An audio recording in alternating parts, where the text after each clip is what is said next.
বলো। হ্যালো, সবাইকে ঈদের শুভেচ্ছা। হ্যালো, ঈদ মুবারক। হ্যালো, ঈদ মুবারক, সবার দিন ভালো কাটুক। এই ভিডিওটা ছিল ঈদের ডে ওয়ানের ভিডিও অ্যান্ড ফাইনালি আমি আজকে এটা পোস্ট করছি। এটা এডিট করার জন্য আমি অনেকবার বসেছি বাট সামহাউ কমপ্লিট করতে পারিনি। এটা আসলে ঈদ স্পেশাল কোনো ভিডিও না, আসলে ডেইলি লাইফ ব্লগও বলতে পারো, কারণ এভরিডে আমি হচ্ছে একই মানুষের সঙ্গে মিশি, একই জায়গায় যাই, একই মানুষের সঙ্গে দেখা হয়। সেই ক্ষেত্রে ঈদের দিন বা অন্য আদার্স যে ডে, এটার কোনো ডিফারেন্স আমার লাইফে তো নাই। আর 5টা দিনের মতোই সকালবেলা ঘুম থেকে উঠে ফ্রেশ হয়ে প্রথম কাজই হচ্ছে একটু ফোন চেক করা অ্যান্ড দেন কফি খাওয়া। আমার ডে আমি কফি দিয়ে শুরু করি, আমি কোনোভাবেই কফি কখনো স্কিপ করতে পারি না। তবে যেহেতু আজকে ঘুম থেকে উঠতেই লেট হয়ে গিয়েছে, সো কফিটা শেষ করে কিছুক্ষণ পরে আবার লাঞ্চ করতে হলো অ্যান্ড দেন রেডি হওয়ার পালা। ডে ওয়ানে আমি এই ড্রেসটা পরেছিলাম, যেটা ভিডিওস আই থিঙ্ক তোমরা আমার প্রোফাইলে বা পেজে অলরেডি দেখেছো। একটা কথা একটু বলে নিতে চাই, তোমরা আমার প্রিভিয়াস অনেকগুলো ভিডিওতে একটা কমেন্ট করো, সেটা হচ্ছে যে আপু তুমি কেন সেটিং স্প্রে পরে মাস্কারা অ্যাপ্লাই করো। আসলে আমি এইভাবে মাস্কারা অ্যাপ্লাই করতে কমফোর্টেবল, আর আমার মনে হয় যে এইভাবে মাস্কারা অ্যাপ্লাই করলে এটা একটু বেশি লং লাস্টিং হয়। আমার আউটফিটের সঙ্গে পেয়ার আপ করার জন্য আমি এই ইয়াররিংসটা চুজ করি। তোমরা কিন্তু আমাকে অবশ্যই জানাবে এই দুটো একসাথে কেমন লাগছে। এই টাইপের হেভি কানের দুল কিন্তু ছবিতে বা ভিডিওতে দেখতে অসম্ভব সুন্দর লাগে, কিন্তু এগুলো ক্যারি করতে যে কি পরিমাণে স্ট্রাগল করতে হয় সেটা আমার এক্সপ্রেশনেই তোমরা বুঝতে পারছো। আমি প্রথমে চাচ্ছিলাম আমার চুলটা একটু খোলা রাখবো, বাট পরে মনে হলো যে বাইরে এত গরম, আই থিঙ্ক চুলটা একটু বাঁধা রাখলেই হয়তো ভালো হবে। ব্যাগের জন্য আমি এই ব্যাগটা নিয়েছিলাম, যেটা তোমরা অলরেডি আমার কোনো একটা ভিডিওতে আগেই দেখে নিয়েছো। আমার একটা অদ্ভুত হ্যাবিট হচ্ছে আমি 2-3 টাইপের body mist and body spray একসাথে মিক্স করে দেন ইউজ করি। সো আমার মতো যদি কারো এই হ্যাবিট থাকে প্লিজ আমাকে একটু কমেন্ট সেকশনে জানিয়ে দাও। বাসা থেকে বের হয়ে সবার প্রথমে চলে যাই ফুড কিং এ। এখানে একটা ছোট বোন ওয়েট করছিল অ্যান্ড আসা মাত্রই শুরু হয়ে গিয়েছে আপু সালামি দাও। আসলে ঈদের এই জিনিসটাই খুব বেশি মজা লাগে যে জুনিয়ররা অলওয়েজ আপু সালামি দাও সালামি দাও। তো আমি আমার ছোট বোনকে বললাম যে প্রপারলি সালাম করলেই সালামি দিব অ্যান্ড সে রাজি হয়ে গিয়েছে, কোনো সমস্যা নেই, তার সালামি লাগবেই। এখন আমার কাছে আসলে খুচরা বলতে একটা 10 টাকার নোট ছিল, বাট সেটা সে নিবে না, তার লাগবে হচ্ছে একটা নতুন নোট, যেটা আমার কাছে ছিল না।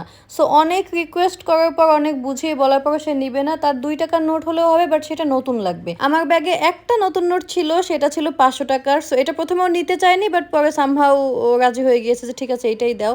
আসলে জুনিয়রদের এই সালামি বিজনেসটা সত্যি অনেক ভালো, লাভজনক বিজনেস। এরপরে একটু নাজলির সঙ্গে কথা বলছিলাম। নাজলি হচ্ছে আমার একমাত্র বোনের একমাত্র বেবি, ওদেরকে অনেক মিস করছিলাম, কারণ গত ঈদেও আমরা একসাথে ছিলাম, এই ঈদে যেহেতু নেই সো ওদের কথা অনেক মনে পড়ছিল। আমার এই ছোট্ট বাচ্চাটার জন্য তোমরা কাইন্ডলি সবাই অনেক অনেক অনেক দোয়া করবে। অ্যান্ড এরপর আমি কল দিলাম আমার খুব ক্লোজ একটা ফ্রেন্ড পিঙ্কিকে। পিঙ্কিকে তোমরা অনেকেই চেনো, হচ্ছে কন্টেন্ট ক্রিয়েটর পিঙ্কি মামা। পিঙ্কিও তখন রেডি হচ্ছিল বাইরে যাওয়ার জন্য, সো আমি পিঙ্কিকে বলছিলাম যে দোস্ত আমি তো ভিডিও করছি, তুই একটু পোস্ট দিয়ে থাক যেন মানুষ দেখলেই বুঝে যে আমরা সবসময় এরকম টিপটপ থাকি। কথা বলতে বলতে এখানে আমাকে লাচ্ছি অর্ডার করেছিলাম অ্যান্ড ফুড কিং এর লাচ্ছি মানেই হচ্ছে যাদের ঠান্ডার সমস্যা আছে ভাই তোমরা কিন্তু শেষ, মানে একদম ডিরেক্টলি এসে এখানে লাগে। যেহেতু ফুড কিং এর লাচ্ছির টেস্ট অনেক ভালো অ্যান্ড আমার অনেক ফেভারিট, সেই ক্ষেত্রে ঠান্ডার সমস্যা আসলে কোনো সমস্যাই না, এই গ্লাসটা আগে খালি করতে হবে। এরপর চলে আসলো বর্ষা, ওর আসলে আসার কথা ছিল আরো 1 ঘন্টা আগে, বাট সামহাও লেট করে ফেলেছে অ্যান্ড একই কথা, ও আসা মাত্রই আপু সালামি দাও। ওকে আমি যখন এই 10 টাকার নোটটা অফার করি ও একদম খুশি মনে এটা অ্যাকসেপ্ট করে, বিকজ এই 10 টাকার নোট ওর ঈদ আউটফিটের সঙ্গে ম্যাচ হয়ে গিয়েছে। মানে আমি মনে মনে খুব হাসছিলাম যে তুমি জীবনে যাই করো বিজনেস করতে পারবা না। এখান থেকে বের হয়ে আমরা কিছু ছবি নিলাম, ভিডিও করলাম অ্যান্ড বর্ষা মানেই হচ্ছে অনেক স্ন্যাপ নিতে হবে। আমি জানি না এই স্ন্যাপগুলো কোথায় পোস্ট করে, বাট ও মনে হয় প্রত্যেকবার দেখা হলে 20 থেকে 25টা স্ন্যাপ নেয়। ছবি টবি তুলে প্রথমে রওনা দিলাম গির্জা মহল্লার উদ্দেশ্যে, বিকজ আমার আসলে কপাল যে ঈদের দিন আমার হেডফোন নষ্ট হয়ে গিয়েছে অ্যান্ড আমার এমার্জেন্সি হেডফোন লাগবে। সো ফার্স্টে আমি একটা হেডফোন কিনবো। হেডফোন কিনে বের হওয়ার সময় দেখি খুব সুন্দর একটা আয়না, অ্যান্ড তোমরা জানো যে আয়নার সঙ্গে আমি কতটা অবসেসড। সো এখানে কিছু ভিডিও নিয়ে দেন হচ্ছে বেলস পার্কের উদ্দেশ্যে রওনা দিলাম। বাকি যত ফ্রেন্ডস অ্যান্ড ছোট বোন আছে সবার সঙ্গে এখানেই দেখা করবো। আর বেলস পার্কের কথা আসলে বলার কিছু নেই, যেখানে ফ্রাইডেতে এত ভিড় থাকে সেখানে ঈদের দিন তো ঢোকাই মুশকিল। অনেক কষ্ট করে ঢোকার পরে দেখছি প্রচন্ড রকমের ভিড়, যেহেতু ঈদের দিন সবাই একটু বাসা থেকে বের হয় অ্যান্ড বরিশালের মানুষ বের হয়ে প্রথমে এইখানেই আসে। এখানে ঢুকেই প্রথম কাজ হচ্ছে আমার ওয়েজেস খাওয়া। আমার এখানে ওয়েজেস খুবই পছন্দ অ্যান্ড সাথে একটা কোল্ড কফিও খাচ্ছিলাম। দেন এরকম খেতে খেতে দেখা হলো আমার একটা ফ্রেন্ডের সাথে, আকসাকে তোমরা অনেকেই চেনো। যেহেতু অনেকদিন পরে দেখা, সো অনেক সুখ দুঃখের কথা অ্যান্ড আকসার আমার এগেনস্টে কমপ্লেনের কোনো